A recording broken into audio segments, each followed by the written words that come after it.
হুতমা হলো নারুল্লাহিল মুকাদা, আমি আল্লাহর প্রজ্বলিত আগুন, সেই আগুন ডান দিক দিয়া নাফরমানকে দগ্ধ করবে। আমি আল্লাহর এমন প্রজ্বলিত আগুন, আল্লাহ পাক বলেন যে আগুন নাফরমান বেনামাজি গুনাহগারের বাম দিক দিয়াও জ্বালাবে। আল্লাহ রাব্বুল আলামিন বলেন হুতমা হলো আমি আল্লাহর প্রজ্বলিত আগুন, তেজের আগুন। আমার মালিক বলেন সেই আগুন নাফরমান তোরে সামনের দিক দিয়েও দগ্ধ করবে, জ্বালাবে। ও নাফরমান, আমি আল্লাহর এমন তেজের আগুন, সেই আগুন নাফরমান জাহান্নামী বেনামাজিকে পিছনের দিক দিয়েও দগ্ধ করবে। আল্লাহ পাক বলেন এমন তেজের আগুন হবে আল্লাতি তাত্তালিউ আলাল আফইদা। আল্লাহ পাক যে বলেছেন আমি আল্লাহর প্রজ্বলিত আগুনের নাম হলো হুতমা।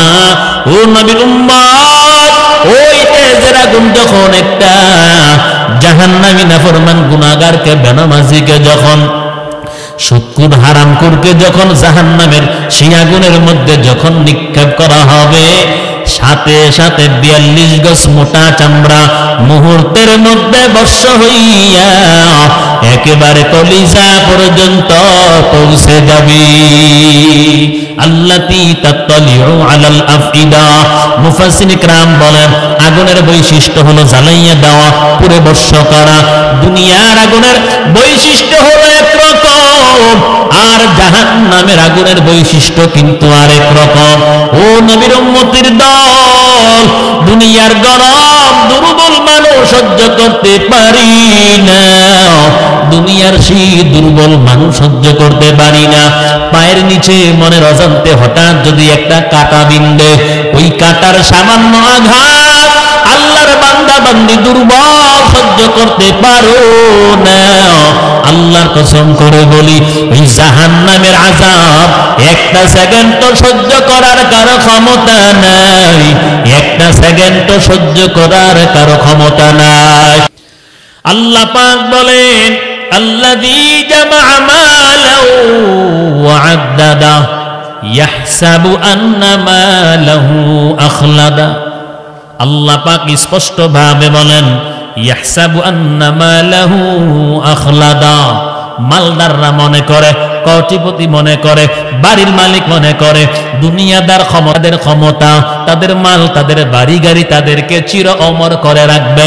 যেমনি ভাবে জালেম ফেরাউন মনে করেছিল এই জমিনের মধ্যে চির অমর হয়ে থাকবে, নমরুদ মনে করেছিল জমিনের মধ্যে চির অমর হয়ে থাকবে, আবু জাহেল মনে করেছিল তার ক্ষমতা তারে চির অমর করে রাখবে, কারণ মনে করেছিল তার মাল তার জমিনে চির অমর করে রাখবে। আল্লাহ পাক জবাব দিয়ে বলেন কাল্লা লা ইউমবাদান্না ফিল হুতামা। আল্লাহ পাক বলেন কখনো না, অচিরে এমন বেয়াদব এমন জালেমরা আমি আল্লাহর তৈরি হুতামা নামক জাহান্নামের মধ্যে দাখিল হবে। হুতামা একটা জাহান্নামের নাম। আল্লাহ পাক বলেন কাল্লা লা ইউমবাদান্না ফিল হুতামা। আল্লাহ পাক বলেন এই জমিনের মধ্যে কোটিপতি যারা, লাখপতি যারা, বাড়িওয়ালা যারা, গাড়িওয়ালা যারা, আল্লাহ পাক বলেন কি মনে করেছো তোমার মাল তোমার ক্ষমতা তোমাকে চিরমর করে রাখবে? আমার আল্লাহ পাক স্পষ্ট সূরাতুল হুমাযায় বলেন কাল্লা লা ইউমবাদান্না ফিল হুতামা। অচিরেই তারা নিক্ষিপ্ত হবে হুতামা নামক জাহান্নামের ভিতরে। হুতামা নামক জাহান্নাম কি জিনিস? আল্লাহ পাক আমার আপনার মায়ার নবীকে আল্লাহ পাক প্রশ্ন করলেন ওয়ামা আদরাকা মাল হুতামা। আল্লাহ পাক ডাক দিয়ে বলেন পয়গম্বর হুতামা কাকে বলা হয়? আমার আপনার মায়ার নবী অদৃশ্যের খবর জানতেন না। আল্লাহ পাক যতটুকু নবীরে জানাইতো এর বেশি পয়গম্বর জানতেন না।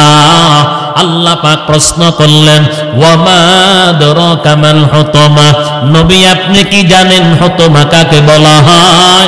আল্লাহ পাক প্রশ্নের জবাব দিয়ে দিলেন, হুতামা হলো নারুল্লাহিল মুকাদা, আমি আল্লাহর প্রজ্বলিত আগুন, যেই আগুন ডান দিক দিয়া নাফরমানকে দগ্ধ করবে। আমি আল্লাহর এমন প্রজ্বলিত আগুন, আল্লাহ পাক বলেন যে আগুন নাফরমান বেনামাজি গুনাহগারের বাম দিক দিয়াও জ্বালাবে।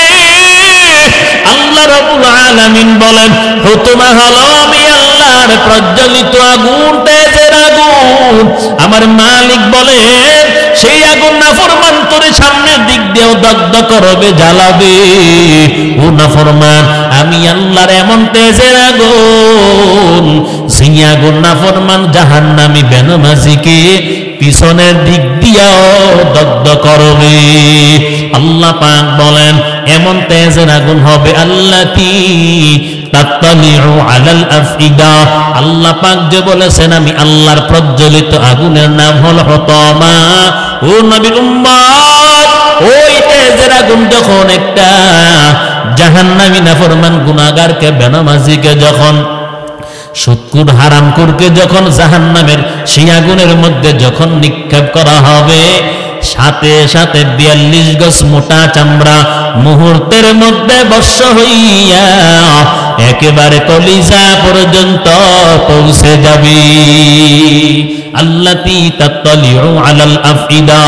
মুফাসসিরিন কিরাম বলেন আগুনের বৈশিষ্ট্য হলো জ্বালাইয়া দেওয়া, পুরে বর্ষ করা। দুনিয়ার আগুনের বৈশিষ্ট্য হলো একরকম, আর জাহান্নামের আগুনের বৈশিষ্ট্য কিন্তু আরেক রকম। ও নবীর উম্মতের দল, দুনিয়ার গরম দুর্বল মানুষ সহ্য করতে পারি না, দুনিয়ার শীত দুর্বল মানুষ সহ্য করতে পারি না। পায়ের নিচে মনের অজান্তে হঠাৎ যদি একটা কাঁটা বিন্দে, ওই কাঁটার সামান্য আঘাত আল্লাহর বান্দা বান্দি দুর্বল সহ্য করতে পারো না। আল্লাহর কসম করে বলি, ওই জাহান্নামের আযাব একটা সেকেন্ড তো সহ্য করার কারো ক্ষমতা নাই, একটা সেকেন্ড তো সহ্য করার কারো ক্ষমতা নাই। ও নবীর উম্মতের দল, বর্তমান শরীরের মধ্যে মাত্র পাতলা চামড়া, আল্লাহ পাক চামড়া দিয়ে আবৃত করে রাখলেন পুরোটা শরীর। আল্লাহ পাক যখন জাহান্নামের মধ্যে আযাব দিবেন, গায়ের চামড়া 42 গজ মোটা বানাইয়া দিবেন। আল্লাহ পাক কেন গায়ের চামড়া 42 গজ মোটা বানাইয়া শাস্তি দিবেন? বলা হয়েছে দুনিয়ার জমিনে আমার মালিক আমগরে এই জমিনটারে আল্লাহ পাক বিছানা বানাইয়া দিল, আমরা ব্যবহার করলাম। জমিনের উপরে আসমান দেখা যায়, আল্লাহ পাক বলেন একটা নয়, দুইটা নয়, তিনটা নয়, চারটা নয়, আমি আল্লাহ 7টা আসমানকে তোমাদের মাথার উপর শক্ত মজবুত খুঁটি ছাড়া আমি আল্লাহ ছাদ বানাইয়া দিলাম। আল্লাহ পাক বলেন ছাদ বানাই আমি আল্লাহ ক্ষান্ত হই নাই, রৌদ্রের তাপে জমিনটা শুকাইয়া ফেটে যায়। আল্লাহ পাক বলেন কৃষকরা দুর্বল, শক্ত জমিনটারে নরম করতে পারে না, নরম না করতে পারলে হাল চাষ করতে পারবে না, হাল চাষ যদি করতে না পারে জমিনের মধ্যে খেতি করতে পারবে না, ফসল জমিন থেকে উৎপন্ন করতে পারবে না। আমার মালিক ডাক দিয়ে বলেন, ও দুনিয়ার গোলাম, আমি আল্লাহ ওই আসমান থেকে তোমাদের জন্য বৃষ্টি বর্ষণ করি, ওই রহমতের বৃষ্টি দিয়া আমি আল্লাহ জমিনটারে নরম বানাইয়া দেই। জমিনটা যখন নরম হয়ে যায়, আমার জমিনের বান্দারা ওই জমিনের মধ্যে হাল চাষ করিয়া আহারের জন্য রিজিকের বন্ধ ব্যবস্থা করে। আল্লাহ পাক বলেন আমি আল্লাহ রাব্বুল আলামিন, তোমরা নরম মানুষ, তোমরা দুর্বল মানুষ, আমি আল্লাহ জানি শক্ত খাবার আমার বান্দা বান্দি খাইতে পারবে না। আমি আল্লাহ পাক দয়া মায়া করিয়া আমার বান্দা বান্দিদের জন্য নরম খানার ব্যবস্থা করলাম। না হয় আল্লাহ পাক কুকুর এবং বিড়ালকে যে শক্ত খাবার খাওয়ায়, আল্লাহ পাক যদি মানুষের জন্য এক বেলা কুকুর বিড়ালের মতন শক্ত খাবার বন্ধ ব্যবস্থা করতেন, আল্লাহর কসম একটা মানুষও খাইতে পারতো না। আল্লাহ পাক বলেন মায়া করিয়া আমি আল্লাহ আল্লাহ নরম খানার ব্যবস্থা করলাম। আমি আল্লাহ পাক জানি আমার দুর্বল বান্দারা শক্ত বিছানার মধ্যে ঘুমাইতে পারবে না। আমি আল্লাহ বড় আদর করিয়া আমার বান্দাদের জন্য নরম বিছানার ব্যবস্থা করলাম। নয় গরু এবং গাদা ঘোড়া যে শক্ত বিছানার মধ্যে রাতের বেলা ঘুমায়, ও নবীর উম্মতের দল দাঁড়াইয়া বলেন তো বুকে সাহস নিয়া, আজকে রাত্রে একটা গরু যে বিছানায় ঘুমায় আপনি ঘুমাইতে পারবেন? 1 লক্ষ টাকা দিলে আপনি বলবেন আমি পারবো না। আল্লাহ পাক দয়া মায়া করিয়া আমগরের নরম দাজিমের উপর ঘুম পাড়াইল। আল্লাহ রাব্বুল আলামিন বলেন, আমি আল্লাহ পাক কত দুনিয়ার জমিনে সুবিধা করে দিলাম, নিয়ামত দিলাম, যা চাইলো তা দিলাম, যা চায় নাই তাও আমি আল্লাহ পাক দিলাম। পিওর গাভীর দুধ আমি আল্লাহ খাওয়াইলাম, গাভীর বাচ্চাদারে দুধ না পান করাইয়া আমি আল্লাহ পাক আমার গুনাহগার বান্দাদেরকে দুধ পান করাইলাম। যারা বর্তমান গাভী লালন পালন করেন, যদি আপনার গাভীটা নতুন বাচ্চা দেয়, দেখবেন রাতের বেলা যখন সবাই ঘুমাইয়া পড়ে ওই গাভীর বাচ্চাটা ডাক দিয়ে কয়, ও মা আমার গলাটা শুকাইয়া গেছে, একটু দুধ পান করার মতন সুযোগ দাও। ওই গাভীটা তখন ডাক দিয়ে কয়, রে সন্তান, আল্লাহ পাক বনি আদমের জন্য আমগরে বানাইলো, ওই বনি আদমের সন্তান খাইয়া যেই দুধটা থাকবে সেই দুধটা পান করে মালিকের শুকর আদায় করবে। আল্লাহ পাক ডাক দিয়ে বলবেন, ও ফেরেশতারা, ও আযাবের ফেরেশতারা, এই নাফরমান গুনাহগার জালেমকে আমি আল্লাহ দুনিয়ার জমিনে কম নিয়ামত খাওয়াই নাই, আমি আল্লাহ দুনিয়ার জমিনে সুখ শান্তি কম দেই নাই। এত নিয়ামত পাওয়ার পর, এত নিয়ামত খাওয়ার পর আমি আল্লাহর হুকুম মানে নাই।